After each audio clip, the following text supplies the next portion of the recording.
Hey, all you cool cats and kittens. We're back with episode 3 of Whatcha Reading Wednesdays. Say hi, everybody. Hi. Hey. Thank you so much for your feedback so far. We had a great suggestion to talk about our favorite childhood reads and what they meant to us. So that's what we're going to do. Mary, what was your favorite book as a child or teen? Well, I really liked some of the mysteries. So my sisters and I read all of the Nancy Drew mysteries. Yes. We borrowed them from my aunt. They were my aunt's books, so they were the old ones that had the old blue covers on them. And we had to give them back, after a while. But we just poured through those books, We just loved that Nancy Drew boy. We read like Trixie Belden, and we read like the Bobbsey Twins. Bobbsey Twins! That was also on my list. Sorry. No one else has ever heard of them. They're All right, the best. I've got a good old classic here, Little House on the Prairie. So love rereading that with my daughters. The other thing that I have is Caroline, Little House Revisited. Has anybody read this? Nope. I haven't yet. I got this from my sister, and it's on my list. Okay, so I have a couple favorites. One I don't actually have, with me. So we'll just talk about The Giving Tree. Classic. That one is definitely my favorite that I was introduced to in childhood. I didn't really appreciate it back then, but reading it again as an older person, not necessarily now, but yeah, I can definitely appreciate it now more than I did as a child. But my grandparents, It's very fitting for the topic of the book. Yes. Yeah. And my grandparents read it to me, and just like thinking about that and how they introduced it to me is why it's so special, I think. If I'm going to go for one, there was this Sesame Street book that read like a fever dream, and I distinctly remember having it when we moved from Minnesota to North Dakota. Is it the monster at the end of this book? No, but that is also a really good one. This one's called The Everything in the Whole Wide World. We do not have No. This one's called The Everything in the Whole Wide World Museum with lovable, furry old Grover. And it's Grover walking through a museum, and it's really weird. I don't know how to describe it. It's like, it was published in 1974, so it's 1974 weird. So we read a lot when I was a kid. We always participated in all the summer reading programs, and I tried to fill out as many little logs of reading as I could. But books that, like, there's an author that has really stuck with me that I just remember specifically, and that's Robert Munsch. And I read all of his books. Mermal was really good. I think one is called The Snowsuit, something like that. That was really good. Obviously 50 Below Zero, very relatable. Yeah, too real. But my favorite was Love You Forever. And it still like makes me emotional thinking about it, because my mom would read it to me all the time, and she would actually sing the song that the mom sings to the boy. So I have The Very Hungry Caterpillar. Just a classic. I just like to read. I just loved this as a child, and I read it to my son. He loved this book. So Very Hungry Caterpillar. It is on Overdrive. It is available. Also, one of the books that I love is Oh, the Places You'll Go. Read this, in middle school, and then in high school, and then in college. It's kind of like my little guiding light book. And then, of course, I've read, Boxcar Children, Magic Tree House, American Girls, Babysitter's Club, Nancy Drew. Those are all just very guiding light childhood, especially growing up overseas. It was kind of like, this is what America is for me. Yeah, my favorite series from childhood would have to be Goosebumps, because they were the first chapter books I ever read on my own. And I think that's what really jump-started my love for books. And then I went on to reading like Babysitter's Club, Sweet Valley, Animorphs, Nancy Drew. Animorphs. Yeah. and other stuff like that. Yeah. More girl. I forgot all about them. Right. A quick note: the author has them all available for free on her website.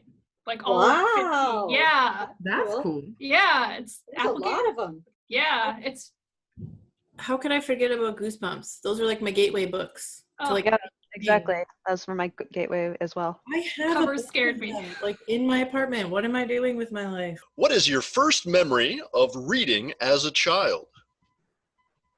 My teacher started reading Harry Potter to me in class, and then parents that were not my parents had a problem with it.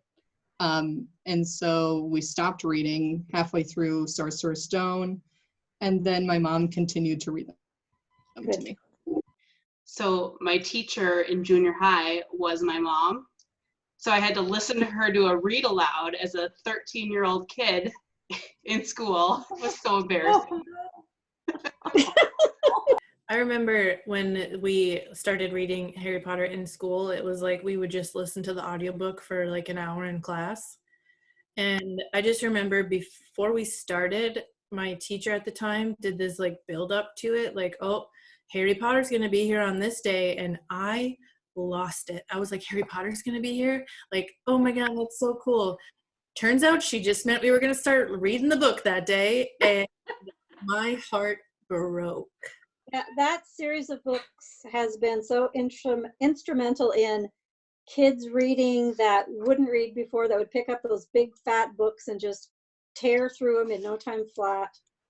I was in 3rd grade and we were reading Number of the Stars.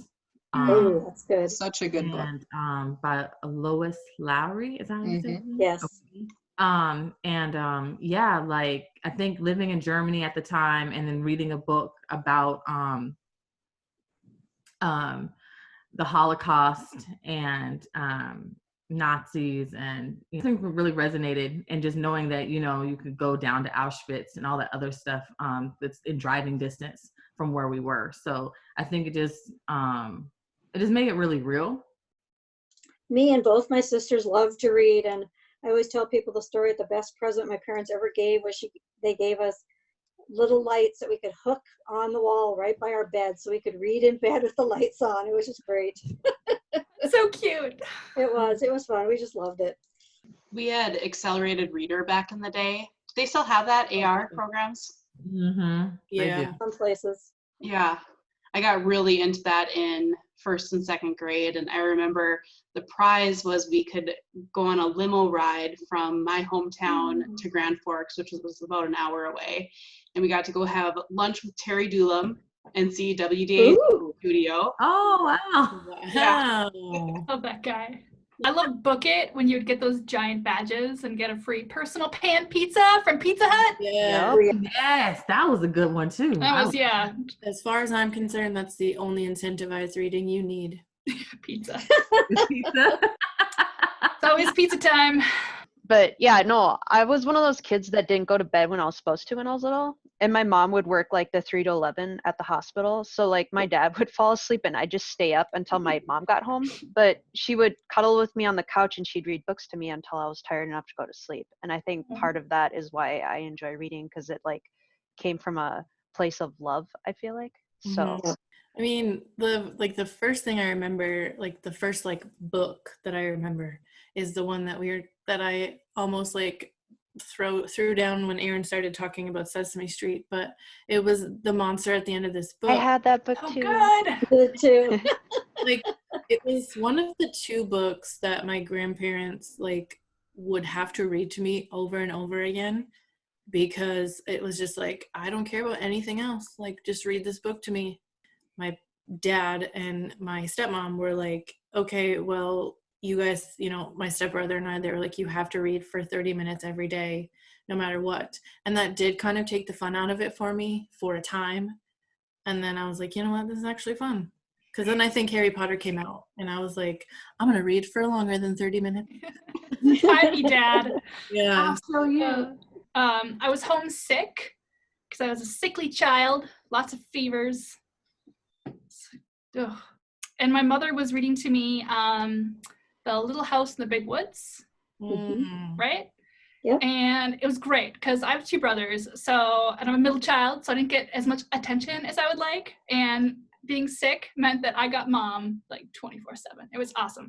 Anyway, so she was reading me this book, and I'm getting into it, right? Because, I mean, it's a classic, right? It's good. Also, I'm sick. It's my mom time. And she gets a phone call, and it's like the 1990, and she gets talking on that horn to her friend for, I'm telling you, over an hour. It was, So maybe my first memory is not being read to when I needed it the most. Oh, dang, Aaron, are we going to have some therapy sessions I after don't this? know, this is kind of my therapy. I was going to ask, do you listen to podcasts at all? I don't. I really don't listen to podcasts. There's one called the Babysitters Club. Has anybody heard of this? No. Mhm. It's two guys. I haven't actually listened to it yet, but it's on my list, so I need to. But Two guys. You guys? guys Tell me rereading more. Babysitters Club books and adding commentary, and I guess it's hilarious. All right, write this one down. Sounds interesting. Yep, writing this one down. I did look, and there are some of the Nancy Drew books on Overdrive. Another one that I really enjoyed when I was in, elementary school was Charlie and the Chocolate Factory, and that one is on Overdrive also. So probably the children's books that I've reread the most is Harry Potter, which are right here on my shelf. And both books and audiobooks are obviously on Overdrive. I've actually never listened to them, and I know that Jim Dale has won a bunch of awards for them. Oh, yeah, I listened to all of them on audiobook last year, Yeah. and he did a So, good job. I might do that sometime. A book that I didn't read as a kid, but I have read to children that I really like as an adult is Dragons Love Tacos. And both the original and the sequel are on Overdrive. So if you're looking for some contemporary stuff. I think like my favorite little kid book was The Velveteen Rabbit and Other Stories. Ooh. And that is on Overdrive. I did check. Nice. In case your mother is on the phone and can't read it to you, I do know that The Little House in the Big Woods is on Overdrive audiobook. Yeah. Sounds like you could have used Libby a few years ago. All right. Well, that's all the time we have this week. Say goodbye, everybody. Bye. Bye. See you next week. Take care. Take care. Stay Remember, safe. stay home. Take care. Tune in next week. We'll be here again, same time, same place. Let us know what you'd like to hear next. Bye-bye.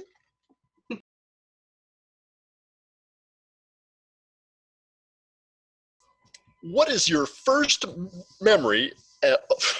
Take two, sorry. Hey, all you. What?